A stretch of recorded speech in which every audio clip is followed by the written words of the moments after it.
해운사들이 돈을 벌어도 발주하는데 이제 시간이 걸린다라는 게 그렇죠. 일단 하나가 있고요. 또 자, 조선이 이제 탱커까지 이제 좋아지면, 업황이 좋아지면 이거 발주 수주가 이어지면 진정한 빅사이클이 조선은 앞으로 올 가능성도 있다라는 겁니다. 근데 최근에 한 2주 동안의 흐름이라고 보시면 될 것 같습니다. 매도가 상당히 지금 사모펀드 쪽에서 많이 나오고 있는데요. 좀 시장이 이렇게 안 좋을 때는 버는 것보다는 찍히는 것에 최대한 그래도 좀 덜 잃지는 말자.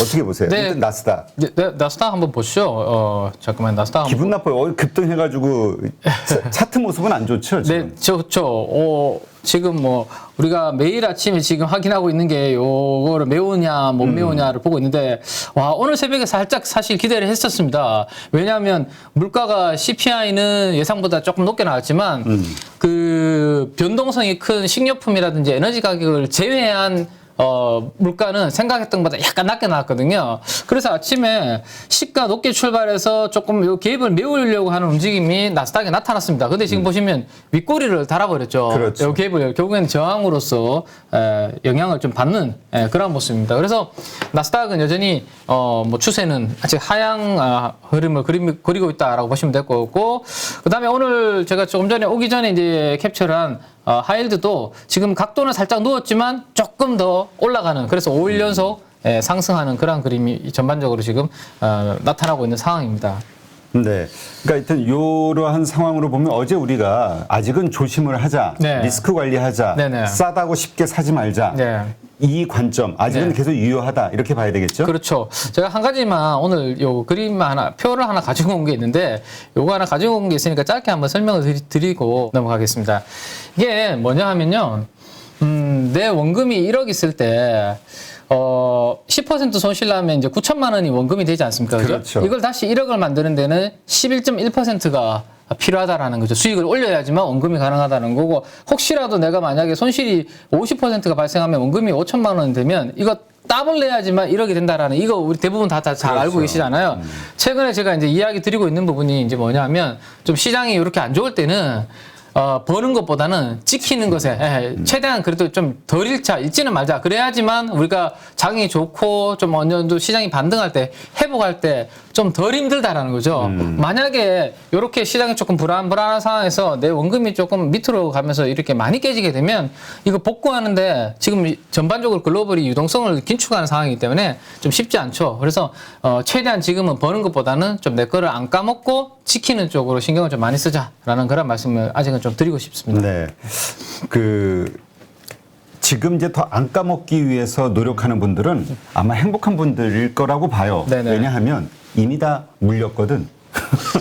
다 마이너스 40%, 그렇죠? 50%거든. 뭐 주식하면서 이런 분들은 어떻게 해, 그럼? 이미 그렇게 돼 있는데, 네. 까먹었는데. 주식하면서 제가 봤을 때는 사자마자 수익이 나는 경우보다는 사자마자 좀 이렇게 물리는 경우는 더 제가 봤을 때는 확률적으로 더 높을 것 같아요. 네. 네, 그래서 우리가 이제 지난주 후반부터 계속 이야기를 드리고 있지만, 뭐 물려 있으신 분들이 펀더멘탈의 변화가 문제가 없다라고 하면 제가 봤을 때는 뭐 보유하셔도 괜찮을 것 같고요. 근데 다만 이렇게 시장이 안 좋을 때 조금이라도 제가 이제 현금화를 만들어 놓자라는 말씀을 계속 드리고 있는데, 그런 부분들로 지금 손실 나 있는 종목들에 대한 손실률을 이제 좀 시장이 좋아지면 또 회복할 수 있는 그런 기회가 올 거니까 너무 좀 스트레스 받지 마시고 조금 느긋하게 한번 시장을 지켜보시면 좋을 것 같습니다. 네, 알겠습니다. 그러면 이제 이게 해운사와 조선사에 미치는 영향은 이제 어떤 게 있나라는 것을 한번 생각해 볼 수 있는 것 같은데, 결국 이제 유럽은 지금 이제 러시아 쪽하고 등을 돌리게 되면 미국이라든지 중동에 대한 에너지 의존도가 이제 높아지는 그런 부분이 있을 거고, 그죠? 그리고 육로 연결은 힘드니까 배로 옮기는 수요가 앞으로 늘어날 수 있다라는 거. 그래서 탱커선을 주로 이렇게 움직이는 그런 해운 회사들의 운임은 상승한다. 조금 이따 자료 보여드리겠습니다. 그래서 이런 기업들은 돈을 벌 것이고, 주로 우리나라보다는 미국의 상장사들이 많습니다. 이 탱커선 관련해서는. 그렇죠. 예. 그래서 우리나라 같은 경우는 그럼 탱커선에 대한 수요가 늘어나면 발주가 나올 수 있는 그런 기대감이 있을 수 있겠죠. 그래서 우리나라 조선사들도 지금 LNG선에 이어서 탱크선까지도 발주가 나올 수 있는 그러한 좋은 쪽 한번 생각해 볼 수 있을 것 같아요. 그래서 보시면 여기가 수에즈 운하고 여기를 통해서 이렇게 갈 수 있는 배를 우리가 수에즈 운하를 통과한다고 해서 이러한 배를 우리가 수에즈 막스급이라고 표현합니다. 이 배를 여기를 통과할 수 그쵸. 있는 배. 사이즈가 있거든요. 왜냐면 여기 지금 보시면 이 되게 바다가 이렇게 좁잖아요. 저기 통과할 수 있는 사이즈가 딱 있거든요. 그거를 우리가 수에즈 막스급이라고 합니다. 수에즈 막스. 그러니까 저기 큰 지난번에 에버그린이었나? 그때 네네. 그쵸. 거기서 자초하면서 맞습니다. 네. 완전히 그냥 물류 대란에 불을 난리 났었던 곳이죠. 끼얹었었잖아요. 네네. 그래서 아마 우리 가족분들한테 익숙한 아마 용어일 텐데요. 지역일 텐데. 자, 그래서 최근에 이제 수에즈 막스의 운임이 어떤지를 제가 가져와 보는데 제일 오른쪽 보시면 될 것 같아요. 제일 오른쪽이 최근이니까요. 제일 오른쪽에 그래프가 이렇게 팡 치는 거 보이시죠? 방금 말씀드렸던 그러한 이슈들로 인해서 이 수에즈 막스 쪽의 운임이 많이 올라가고 있다라고 보시면 될 것 같고, 탱커선을 움직이는 해운선사들의 운임도 전반적으로 이렇게 상승하는 그림인데, 이 그래프를 눈에 잘 두시기 바랍니다. 이렇게 지금 움직이고 있죠. 네. 그래서 탱커선을 주로 움직이는 이 선사가 미국의 노르딕 아메리칸 탱커라는 회사가 있는데, 요것도 지금 보시면 딱 그거와 함께 비슷하게 움직이죠. 탱커선 운임과 거의 주가가 동행하는 모습을 보이고 있습니다. 그래서 혹시라도 내가 국내 주식이 아니라 탱커선 관련해서는 해외 주식 쪽에 내가 투자를 좀 하고 싶다. 그러면 노르딕 아메리칸 탱커. 요게 앞에 요걸 따면 됩니다. N. 아메리칸이니까 A겠죠? 탱커니까 T. 그래서 NAT. 그래서 티커가 아마 NAT로 알고 있는데 한번 체크해 보시면 좋을 것 같습니다. 그러니까 이게 벌크하고 탱커하고 좀 틀린 거죠? 다르죠. 네. 다른 거죠. 네. 틀리다 그러면 안 돼요. 벌크는 우리가 배가 이렇게 있으면 여기에 구멍이 이렇게 있어가지고 여기에 뭐 우리가 곡물이라든지 뭐 또 그 뭐죠 시멘트 철광석이라든지 유연탄 이런 것들을 아주 넓은 공간에 이렇게 담는 좀 건조한 그런 자원들, 그것을 우리가 건화물 운임지수 벌크선이라고 하죠. 이런 것들 움직이는 것을. 이게 아마 대한해운인가? 그렇죠. 대한해운, 그다음에 펜오션 대표적으로 그런 기업들입니다. 그러니까 우리가 지금 이거를 보고 또 이제 오해하실까봐. 왜냐면 이거랑 다르죠. 맞아요. 이런 여기 올라간다니까 그래 그 컨테이너선 HMN 말고 그러면서 대한해운을 떠올리고 또 사실까봐. 그렇죠. 그 HMN 같은 경우는 배가 이렇게 있으면 여기 위에 박스로 컨테이너 이렇게 쌓는 거 있잖아요. 이게 이제 컨테이너선이고 이거는 탱커선입니다. 조금 전에 말씀드렸지만 액체, 기름을 움직이는. 우리 LNG선 같은 거. 그런 원유 수송선 그렇죠. 같은 거 생각하면 되는 거죠. 그렇게 생각하시면 될 것 같아요. 쉽게. 그래서 사실 이게 좀 더 깊게 들어가면 들어갈 수 있는데 가장 기초적으로 그냥 이 정도 흐름이다. 이런 컨셉이다 정도로 참고하시면 될 것 같습니다. 그러면 이제 최근에 이제 기사에서 나오는, 언론에서 나오는 이러한 기사들에 대해서 충분히 잘 읽히고 이해가 되실 것 같아요. 탱커 운임이 왜 강세를 보이는지, 그래서 조선업계는 지금 뭘 기대를 하고 있는지 약간 기대감이 살아나고 있는 그런 부분들을 아마 참고하시면 될 것 같고, 여기 나오죠. 수에즈 막스급이 일주일 동안 52%가 운임이 증가했다. 수에즈 막스급이라는 거 좀 전에 설명을 드렸습니다. 그죠? 그 수에즈 운하를 통과할 수 있는 사이즈의 배, 그 이야기를 드렸으니까 이런 기사들 잘 읽히실 것 같아요. 네. 저 얘기는 이제 지금 유럽에서 지금 막 원유를 막 급하게 계속 필요량을 지금 끌어오고 있으니까 수요가 늘어나니까. 그렇죠. 네. 그렇죠. 올라간다 이렇게 봐야겠죠. 근데 배가 우리가 조선이 어려운 게 수요 대비해서 공급이 빨리 나오기가 어렵죠. 뭐 예를 들어서 우리 뭐 공장 증설 뚝딱뚝딱 해서 빨리 돌려서 하면 되는데, 배는 우리가 발주하고 설계 도면 그리고 그다음에 최종 배 나온 데까지 짧으면 1년 6개월에서 2년, 길면 3년 정도, 2, 3년이 걸리기 때문에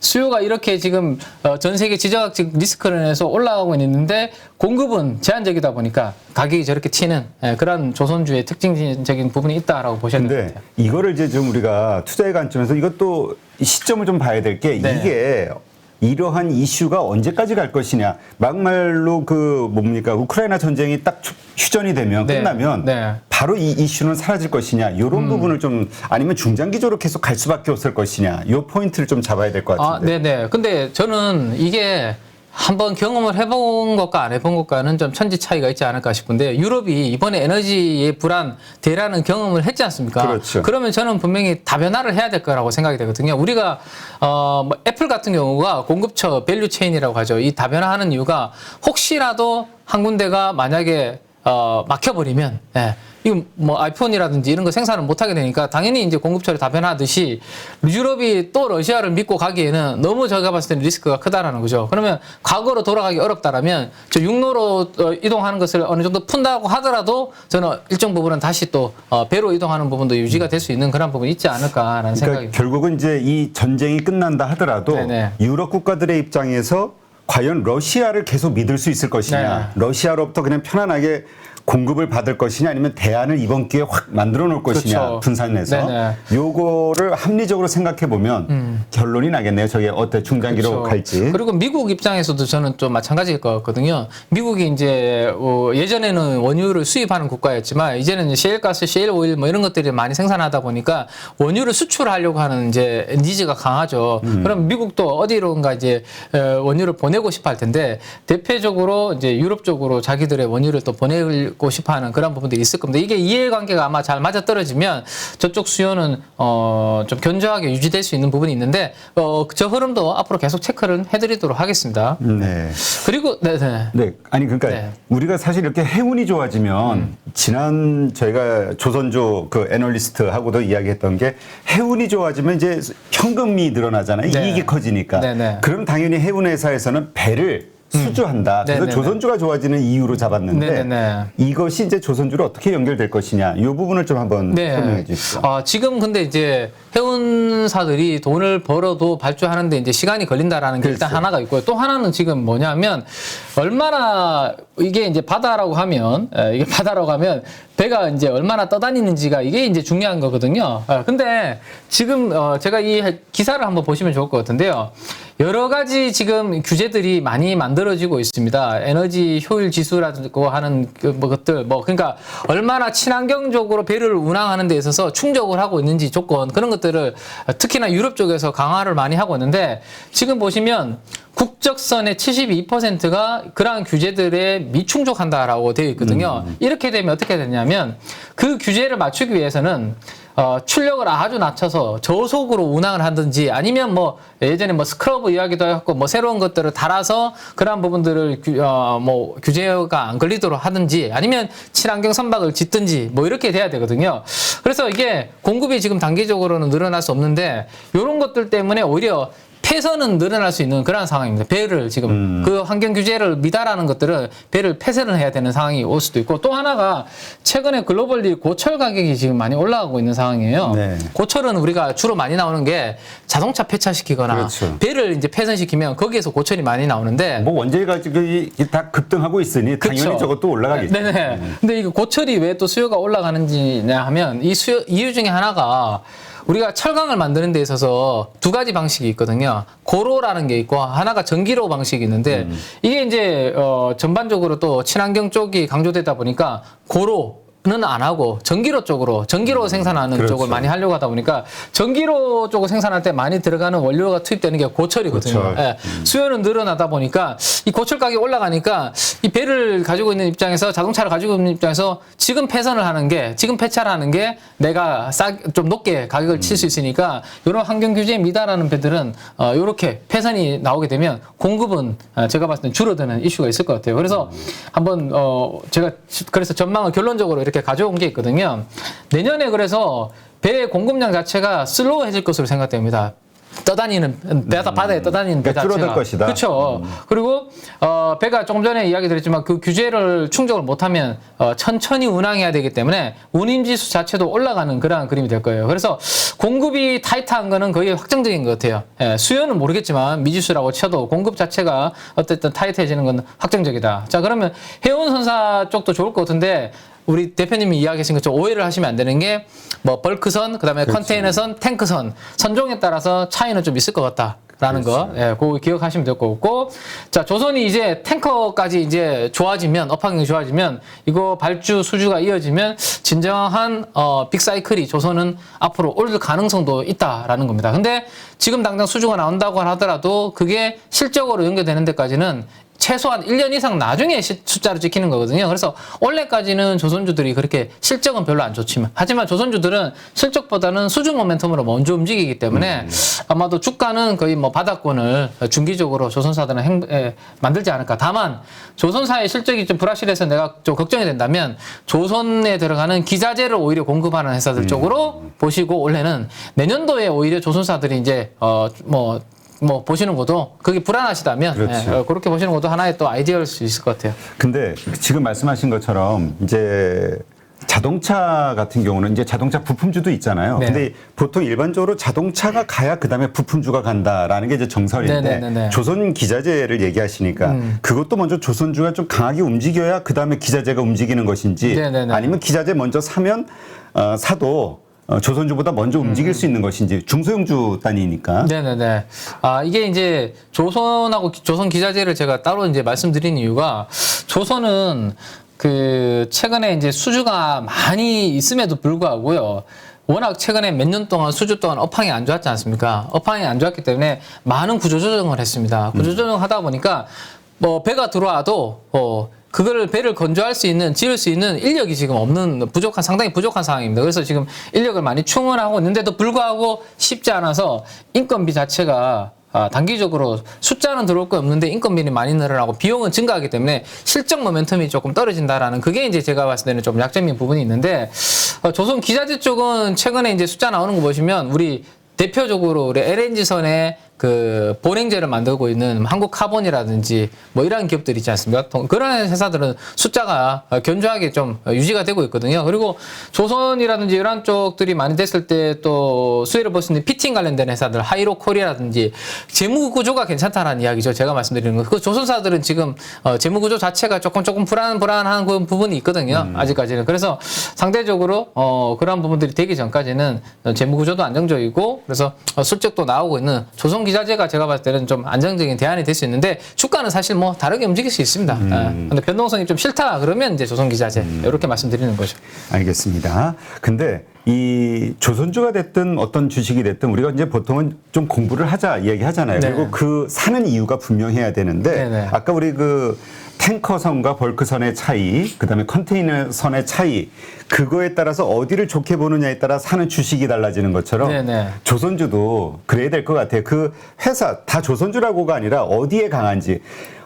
진짜 전에 이런 얘기 하시는 분, LNG선에 대한 강력한 희망을 가지신 분이, 기대감이 있는 분이 현대 미포조선을 사시더라고요. 그렇죠. 원래 그렇지. 현대 미포조선은 LNG선이 아니잖아요. 그렇죠.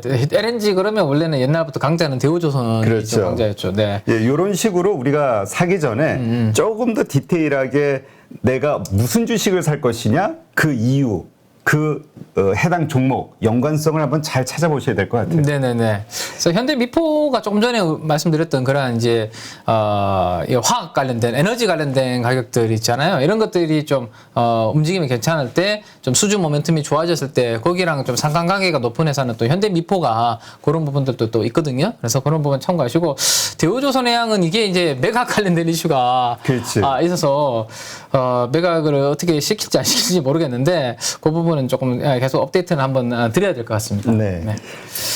자, 그러면 우리 이제 수급에서 우리 계속 지금 흐름 보고 있는 게 사모펀드. 네네네. 우리 사모펀드의 동향을 좀 예민하게 보자. 네네. 이게 시장을 가로지르는, 그러니까 앞질러서 생각해 볼 수 있는 바로미터가 될 수도 있으니까. 네네네. 자, 일단 2022년 올해 연초 이후에 매일 사모펀드들의 동향을 제가 한번 그려서 가져가 봤는데, 빨간색으로 보인 게 최근에 한 2주 동안의 흐름이라고 보시면 될 것 같습니다. 매도가 상당히 지금 사모펀드 쪽에서 많이 나오고 있는데요.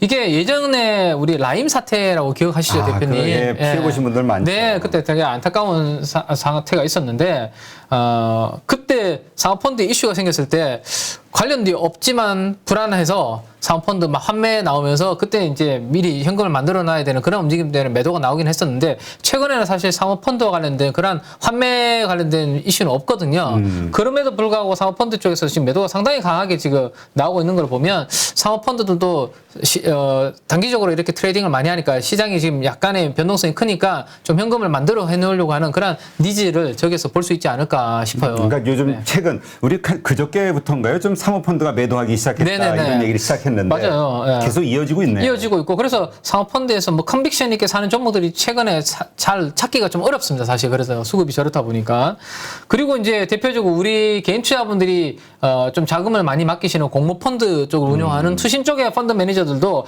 사모펀드처럼 세로 막대가 막 길진 않지만 최근 한 이틀 동안 코스닥에서 투신들도 이렇게 매도가 조금 증가하고 있는 그런 모습입니다. 그래서 뭐 뚜렷하게 포착되고 있는 업종에서 흐름을 찾기가 최근에 좀 어렵다라는 것을 말씀을 드릴 수 있을 것 같고 눈에 띄는 업종, 공통으로 찾는 업종은 어제 생명과학 쪽, 생명과학 쪽에서 NK맥스라는 바이오 회사가 있는데요. NK맥스가 이제 NK 그 세포 치료를 가지고 항암 관련된 그 부분은 이제 연구를 하고 있는 회사고 파트너사가 이제 글로벌 유명한 머크라는 회사입니다. 머크. 다들 잘 아시겠지만 그리고 이제 병용 투입 관련해서 이제 하고 있는데 병용이라는 것은 단독으로 그 하나의 약물을 쓰는 게 아니라 요 하나를 썼을 때보다 다른 하나를 같이 투여했을 때 효과가 훨씬 더 배가 되는지 그런 부분들을 이제 연구해보는 걸 병용 투여라고 이야기를 하는데 그 부분은 관련해서 하고 있고 파트너사가 머크이기 때문에 시장에서는 관심이 좀 많고 최근에 바이오주들이 전반적으로 재미없는 가운데 NK맥스라는 종목으로 좀 수급이 들어오고 있다라는 거 정도 참고를 하시면 될 것 같습니다. 네. 자, 그래서 이제 기간 매수 강도 쪽으로 이제 탑 20를 가지고 정리를 해서 가지고 와봤는데요. 기관들이 어제 시가총액이 1% 이상 산 종목이 있어서 이게 좀 특징적이라서 저 빨간색으로 제가 그려서 가지고 왔습니다. ENF 테크놀로지. 전 처음 들어보는 회사. 아, 그래요? 요거 때문에 제가 작년도에 상당히 고생을 많이 했습니다. 아, 그래요? 네, 아마 지금 저희 프라임 클럽 가족분들이 지금 8.15 이 채팅창에 들어와 계실 텐데 아마 다들 잘 아실 것 같아요. 제가 상당히 이것 때문에 스트레스 많이 받고요. 좀 힘들어 했다라는 거 좋게 봤는데. 그래서 저 회사에서 회식을 안 시켜주나 봐. 아, 회식. 그렇죠. 고객분들한테 이제 돈을 벌어. 임 팀장, 자네는 원죄가 있어. 아직은 반성할 시간이야. 수익을 내드리지 못하고 손실을 끼쳤기 때문에 통감하고 있습니다. 아무튼 근데 이게 바닥에서 시가총액이 거의 1.7%에 상당하는 금액이 어제 들어왔다는 게 좀 특징적이고 그 다음에 또 하나는 2차 전지 관련주 중에서도 TCC 스틸 지난번에 한번 말씀드렸거든요. 요거는 원통형인데 그 부분 밸류에이션 업데이트를 한번 뒤에서 해드리도록 하겠습니다. 자, 사모펀드 쪽도 많이 팔고 있는 와중에 우리 조금 전에 그래프 봤죠? 밑으로 엄청나게 팔고 있는 거. 그 중에서도 사모펀드가 담고 있는 종목은 조금 전에 ENF 테크놀로지, TCC 스틸 이 종목들을 담고 있다 정도 참고하시면 될 것 같고 그러면 사모펀드가 많이 매도하고 있는 쪽은 뭔가? 보니까 많이 올랐던 루트로닉, 제이시스 메디칼 같은 미용 의료기기 쪽을 최근에 차익 실현을 좀 하고 있기 때문에 여기에 같이 좀 움직여 주실 필요가 있을 것 같아요. 이제는 그죠? 그러니까 우리가 이 얘기했잖아요. 네. 이 흐름을 보면은 이제 그 화장품주보다는 이제 이 보톡스나 그쵸. 이쪽 의료기기 쪽 이야기를 많은 전문가들이 하기 시작했어. 네네네. 바로 이때가 우리가 보통 방송에서 자주 듣게 되면 매도 시점이다. 네네네. 근데 지금 그러네요. 자, 네, 그렇죠.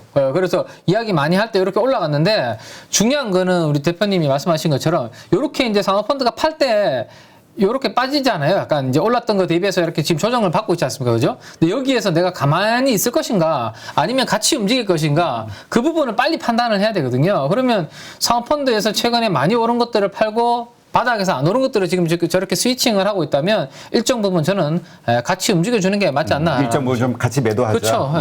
그렇게 한번 보시면 될 것 같고요.